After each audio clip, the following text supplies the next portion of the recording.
वडाळी भोई येथील आयुष्यमान आरोग्य केंद्राच्या नूतन इमारतीची आरोग्यमंत्री प्रकाश आबिटकर यांचेकडून पाहणी. सार्वजनिक आरोग्य सेवांमध्ये कामचुकारपणा खपवून घेतला जाणार नाही. मंत्री प्रकाश आबिटकर यांचा सज्जड इशारा. वरिष्ठ अधिकाऱ्यांच्या मनमानीवर कारवाईची मागणी. आमदार डॉक्टर राहुलदादा आहेर, नितीन आहेर व प्राथमिक आरोग्य केंद्रातील कर्मचाऱ्यांनी केले. आरोग्य मंत्र्यांचं स्वागत. नाशिक जिल्ह्यातील चांदवड तालुक्यातील मुंबई-आग्रा महामार्गावरील महत्त्वाचे केंद्र असलेल्या वडाळी भोई येथील नवीन आयुष्यमान प्राथमिक आरोग्य केंद्राच्या नवनिर्मित इमारतीला महाराष्ट्राचे सार्वजनिक आरोग्य मंत्री प्रकाश आबिटकर यांनी नुकतीच पाहणी भेट दिली. दुपारी 4 वाजता प्रस्तावित असलेला हा दौरा काही कारणांमुळे संध्याकाळी उशिरा पार पडला. आरोग्यमंत्र्यांनी आरोग्य केंद्राच्या संपूर्ण नव्या वास्तूची पाहणी करून तेथील वैद्यकीय सुविधांचा आढावा घेतला. नवीन इमारतीचे काम आणि उपलब्ध करून देण्यात आलेल्या सोयी सुविधांबाबत त्यांनी समाधान व्यक्त करत प्रशासकीय कामाचे कौतुक केले.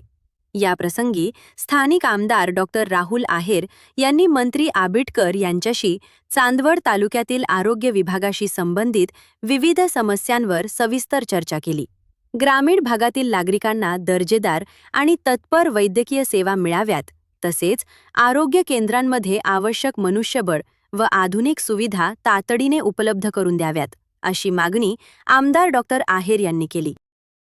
आरोग्य सेवेतील त्रुटी, प्रशासकीय कामातील अनियमितता व प्राथमिक आरोग्य केंद्रातील औषध तुखवडा या गोष्टीवरील विधान परिषदेत लोकप्रतिनिधींनी सरकारचे लक्ष वेधले होते. आरोग्य केंद्राच्या पाहणीनंतर पत्रकारांशी बोलताना आरोग्यमंत्र्यांनी विधान परिषदेतील लक्षवेधी सूचनेचा संदर्भ देत आरोग्य यंत्रणेतील त्रुटींवर कडक भाष्य केले. सार्वजनिक आरोग्य विभागातील अधिकारी असो वा कर्मचारी, ज्यांना जे काम सोपवले आहे ते त्यांनी योग्य पद्धतीनेच केले पाहिजे. कामचुकारपणा किंवा गैरप्रकार आढळल्यास गय केली जाणार नाही.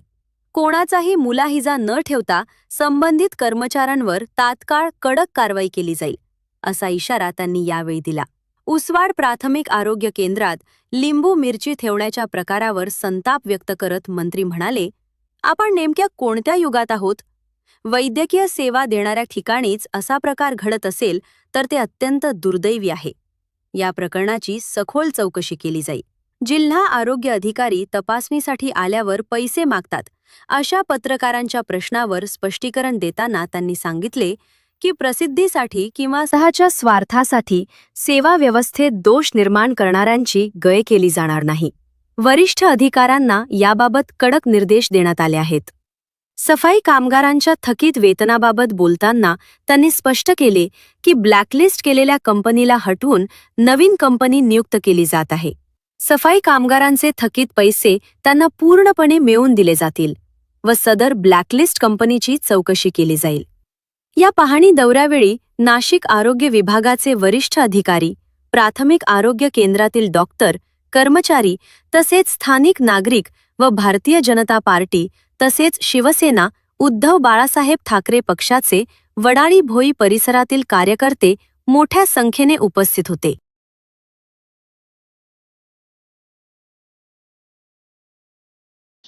उभी राहिली हॉस्पिटल, तर काय सांगाल त्याबद्दल? आपण इकडे आलो, बघितलं सगळं, काय सांगाल? आज नाशिकला आणि विशेषतः धुळ्यामधल्या काही उद्घाटनाच्या निमित्ताने मी आलो होतो आणि त्यावेळेलाच वडाळे भुईमध्ये चांदवड तालुक्यातल्या या PSC ला भेट द्यायची योग आला. मी खरं तर आमदार आदरणीय डॉक्टर राहुल आहेर साहेबांचा आभार मानेन की धावपळीत सुद्धा त्यांनी मला या ठिकाणी बोलवलं. सार्वजनिक आरोग्य विभागाच्या वेगवेगळ्या पद्धतीच्या सगळ्या यंत्रणा आणि त्याच्यासाठी प्रचंड पैसे आम्ही खर्च करतो, पण जर त्याच्यावरती लोकप्रतिनिधींनी जर राईट मॉनिटरिंग केलं आणि योग्य पद्धतीनं लोकसहभाग घेतला तर काय होऊ शकते त्याचं उत्कृष्ट उदाहरण म्हणजे ही PSC आहे. मला असं वाटतं की या PSCच्या माध्यमातून एका बाजूला क्वालिटीचं इन्फ्रास्ट्रक्चर झालं आणि तेवढ्याच क्वालिटीच्या सर्व्हिसेस देण्याबद्दल सुद्धा आमच्या टीमला एक प्रचंड एनर्जी या संपूर्ण परिसरातल्या एकूणच झालेल्या आहे चांगल्या कामामध्ये. केवळ या वडाळा भुईच्या PSC पुरतं नाही, तर महाराष्ट्रातल्या प्रत्येक PSC मध्ये सुद्धा इन्फ्रास्ट्रक्चरही चांगलं व्हावं आणि क्वालिटी सर्व्हिसेस मिळावे यासाठी राज्य शासनाचा प्रयत्न आहे. त्या सगळ्यामध्ये सुद्धा वडाळी भुईचं एक चांगल्या पद्धतीचं मॉडेल म्हणून आम्ही सगळेजण अप्लाय करू, एवढं मात्र आजच्या या कार्यक्रमात आम्ही निश्चितपणे घोषित करतो. दुसरी गोष्ट अधिकाऱ्यांबद्दल एक लक्षवेधी मांडली गेली. त्याचं पुढे काय झालं? त्यांच्या चौकशा झाल्या किंवा नाही झाल्या किंवा त्यावरती कोणाचा वरदहस्त आहे? जिल्हा आरोग्य अधिकाऱ्यांचं मी आपल्याला सांगतो की सार्वजनिक आरोग्य विभागाच्या यंत्रणेमध्ये जे काम करायचं आहे ते योग्य पद्धतीने केलं पाहिजे आणि जर काम नाही केलं तर कुठलीही तक्रार आली तर त्याच्यावरती तात्काळ कारवाई करण्याबद्दल यापूर्वीच आम्ही सगळ्यांनी निर्देश दिले. मग ते कोण असतील, एखादा कर्मचारी असेल अथवा एखादा अधिकारी असेल, चुकीचं काम करणाऱ्या कुठल्याही माणसाला जरा सुद्धा थारा दिला जाणार नाही. त्यामुळे ही जी आपण सांगितलेली सूचना आहे मी अधिकाऱ्यांना आताच सांगतो आणि त्याच्यावरती ज्या काही कारवाई करायला पाहिजे चुकीचं असेल तर त्याच्याबद्दल कोणी काही सांगितलं तरी आम्ही त्याचा मुलायदा ठेवणार नाही. एक गमतीचा विषय किंवा त्याला आपण वेगळ्या पद्धतीने करू शकतो. अंधश्रद्धा हा आपल्या महाराष्ट्रामध्ये एक कायदा झालेला आहे. परंतु उपवार सारख्या एका PSC मध्ये खुर्ची मिळवण्यासाठी तिथे लिंबू मिरची असं ठेवलं गेलं होतं. हा एक आणि हे पेपरमध्ये पण आऊट झालं. याबद्दल आपण काही ठोस उपाययोजना करणार का? अशा गोष्टी आपण कुठल्या युगात आहोत आणि ज्यांच्याकडे ही सेवा आहे वैद्यकीय सेवा ते कुठल्या पद्धतीने करायची याच्याबद्दलची जाणीव नसेल तर मला असं वाटतंय याच्या इतकं दुर्दैवी काय नाही. चौकशी करून जे कोण असतील त्यांच्यावर कारवाई करू. शेवटचा एक प्रश्न. वैद्यकीय अधिकारी जे आहेत जिल्हास्तरीय जेव्हा ते प्राथमिक आरोग्य केंद्रांना भेट देतात त्यावेळेला त्यांच्याकडनं जे स्थानिक लेवलचे असतात त्यांच्याकडनं पैशाची मागणी केली जाते, त्याची चौकशी करते. मी आपल्याला सांगतो अशा पद्धतीची कुठलीही गोष्ट खपून घेतली जाणार नाही. किंबहुना अशी छोटी मोठी चूक सुद्धा एकूणच यंत्रणेला खूप चुकीच्या पद्धतीनं म्हणजे ज्याला असं म्हणतोय की चांगल्या सेवा द्यायचं राहिलं बाजूला चुकीच्या गोष्टीनं प्रसिद्ध व्हायची जे काही एकूणच सार्वजनिक आरोग्य विभागामध्ये जे काही दोष लागणारे प्रकार आहेत ते असेच आहेत.